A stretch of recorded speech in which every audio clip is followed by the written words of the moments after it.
Hello guys and welcome back to the channel and another weekly what I've watched, and this week is very little. I think I have watched 4 movies this week. Ridiculous. But I have been watching a TV show that I binged this week, hence why not many movies. So let's get on, make this a quick one today.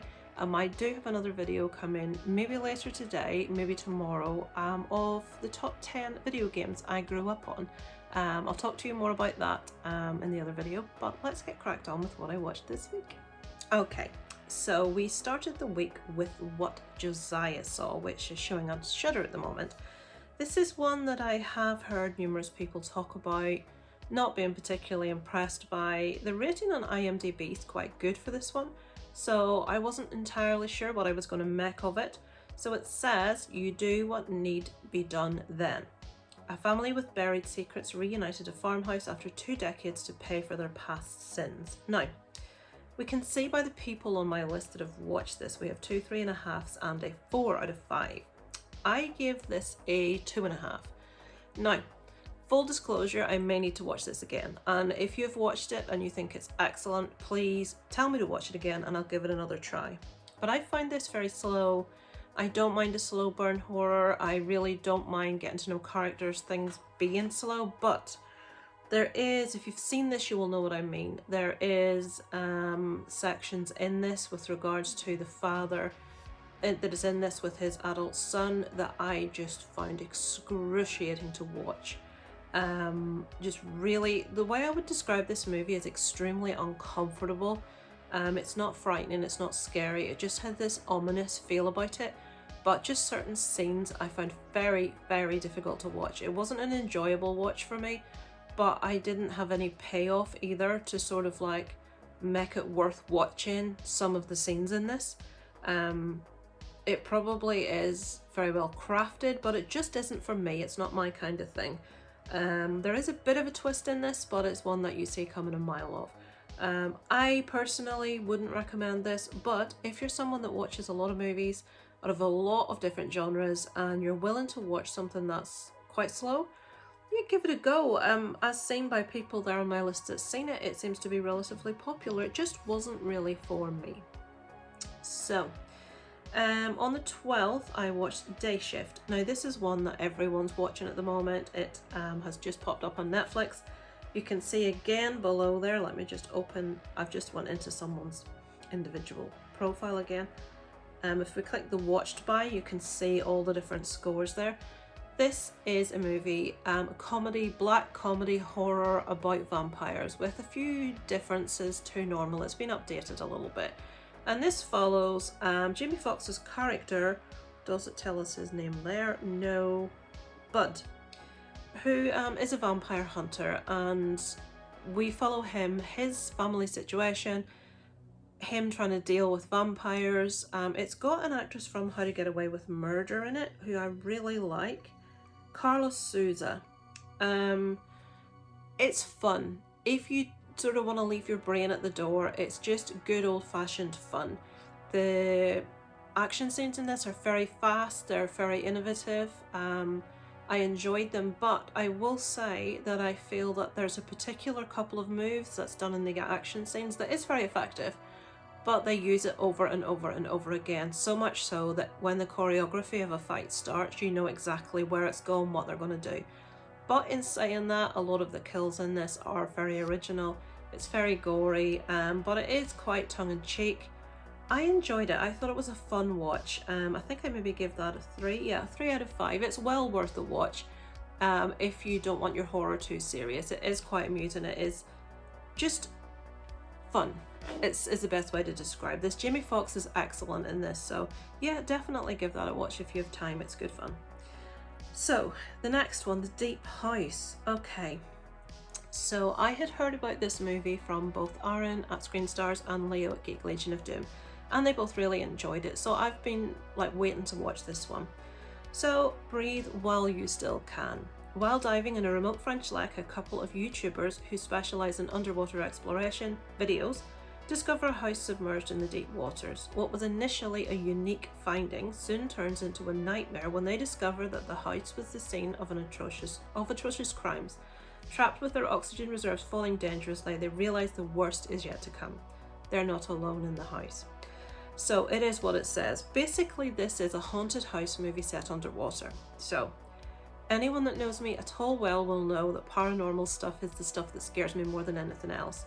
Also, you may not know, but I don't think I've spoken about it. I get really claustrophobic watching things set underwater when a person's struggling to breathe, or when there's difficulty, when they're trying to get to the surface, all of that stuff. I find myself holding my breath.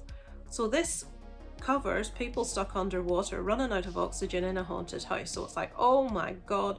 So what can I say about this? This movie had so much potential. Now, I did enjoy what we saw, but this could have been amazing.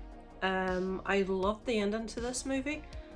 I found the male actor in this really, really irritating. James Jagger, who plays Ben. Now, Camille Rowe, who plays Tina, is excellent. We've got there Eric Salvin, who plays Pierre Montenac. Now, he is someone that tells this couple about this house that's underwater, but we find out he has a bit of a tie to that house. This couple, she is initially very frightened. She doesn't want to go in. She's a bit nervous, and Ben, her partner, is very much the leading force. And come on, don't be so silly. This is going to be so cool. This is going to get so many views. And he's very much on for pushing forward with it. Turns out she was right. They really should not have proceeded into the house. Now, in this, there is a section where Ben becomes very monotone. He has been affected by what's going on. But even outside of that, his normal acting, speaking voice sounds very forced. It didn't sound very natural, whereas the female in this was excellent. She really got the feeling of impending doom and fear across perfectly. What we did see, I really enjoyed. The setting was amazing. How it looked was fantastic. The fact they were underwater with the oxygen running out, and then another problem presents itself while they're down there that I'm not going to cover. I would say if you're a fan of horror, definitely you could watch much worse than this. I enjoyed it, but I did think it could have been excellent. So I give that a 3 out of 5. Like I say, enjoyable, but if they replaced that male lead and made a couple of different choices, I think it had potential to be amazing. And finally, last night I watched Elvis. Now, I missed this in the cinema. I'd been wanting to see this for some time. I will open up everyone else's review. So many people have seen that. So there's Upside Down, give it a 4. Brad, give it a 3.5. Spooky Astronauts, a 4. Let's see. Sean gave it a 3. Sarah, a 3. Playtendo Guy, a 3. So Florentina, a 3. So we're looking at a 3 or a 4 for most people there. Some a little bit higher. So obviously this covers the story of Elvis Presley and his manager, Colonel Tom Parker, who is a repugnant individual. Now, I knew nothing about this guy. Obviously, every time I watch anything that's true, I will Google the hell out of it afterwards to look into the cases, and this guy was hideous. He was horrible. A lot of people actually attribute Elvis's death to this guy for his greed, for the way he pushed him, for how he treated him in the money-making escapade, for the breakdown of his marriage with Priscilla. Right, this was fantastically acted. What was his name? Was it Austin Butler? I never remember people's names, and I remembered his name, and I never do. Austin Butler is fantastic in this. I think he gets Elvis perfectly. I was really surprised to hear that the early Elvis was actually him singing. It was his voice. The later Elvis, you could tell that the sort of like depth of tone of Elvis's voice is a lot richer than Austin's, but nevertheless, he did a fantastic job. You just could really tell as it got onto later life, it was the real Elvis voice, and he was lip syncing too. But his performance as Elvis was fantastic. Now, I even know Priscilla Presley was really nervous to watch this, but when she settled into watching Austin's performance, she enjoyed it. She settled into the movie because she felt he was doing such a good job. And I feel that he got the character superbly, fantastically. Now, there is a rumour that there's a 4-hour cut of this that may never be released, and I really do think we would benefit from seeing the whole 4 hours, because one thing that was really evident to me was that there was so much of the story missing. Now, I'm not saying we need to show, we don't actually cover his death in this, and I'm not saying we need to, but I would have loved to have seen more of his childhood and where he got into the music that he did and the roots of it, and him watching those fantastic performers, rhythm and blues performers, through the little hole in a barn, I suppose it was like. But I would have liked more of that and his growing up, and we seem to skip massive amounts of his life. We just lost like 2 or 3 years from nowhere. So I would have liked to have seen more of that. I've never been a massive Elvis fan. I do like some of his tracks. I kind of get taken a bit out of it from later in life, some of his behaviours that a lot of people just gloss over, his liking for very young girls. And when he met Priscilla, he was 24, Priscilla was 14. And he did have a lot of groupies that were underage and was known for liking underage girls. So I know that's not what the movie's about, but that's not really covered in the movie. We don't really discuss ages. Although we see him sleeping with a lot of fans, there's no inference about their age. And I think doing a movie about Elvis and leaving out something like that, it's...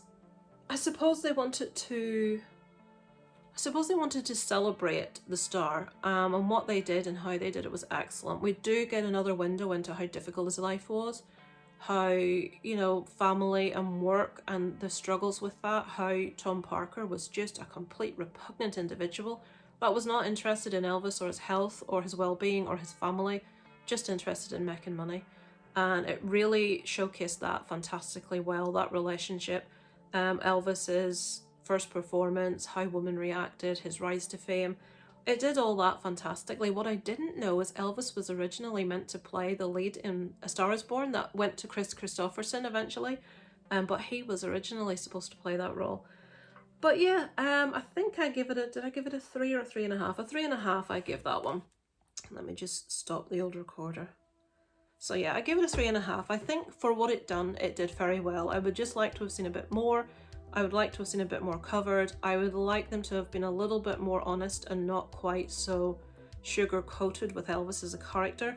But as I say, that's not the movie they were making, so I suppose that's maybe an unfair comment, but that was my thinking on it anyway.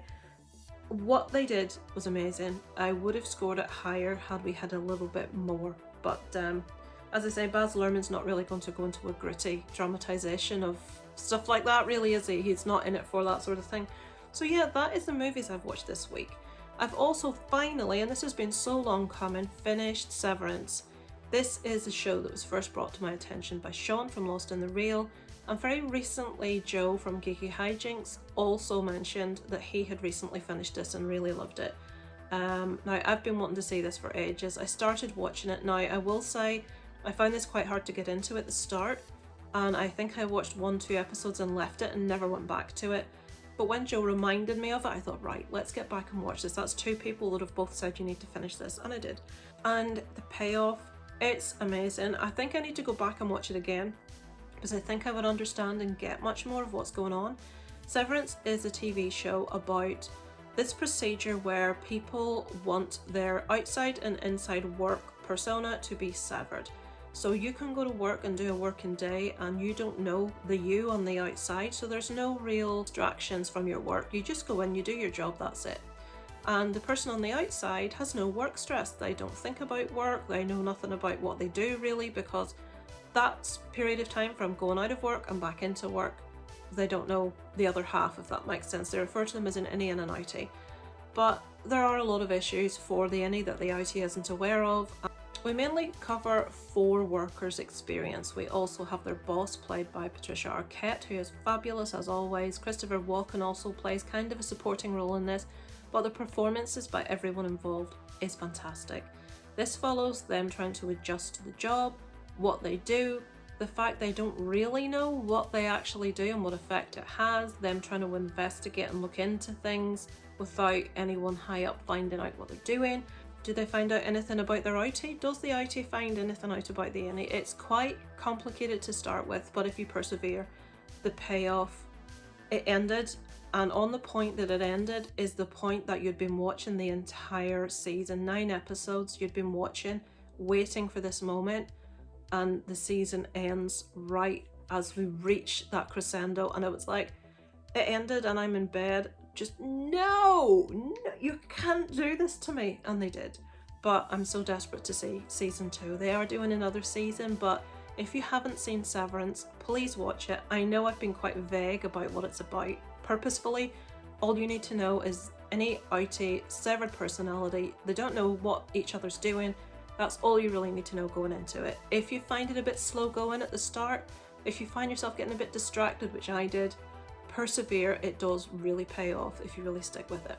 So yeah guys, that is what I've watched this week. Let me know below about anything you think I should check out. I really want to see Bullet Train, which is still in the cinema, so I may get round to it before it leaves. Let's keep our fingers crossed. I am going to be on a live stream tomorrow evening on Tuesday with Leo from Geek Legion of Doom and Aaron, and perhaps some others, I'm not entirely sure yet, but that will be over on Geek Legion of Doom's channel at 8 PM, so join us if you can.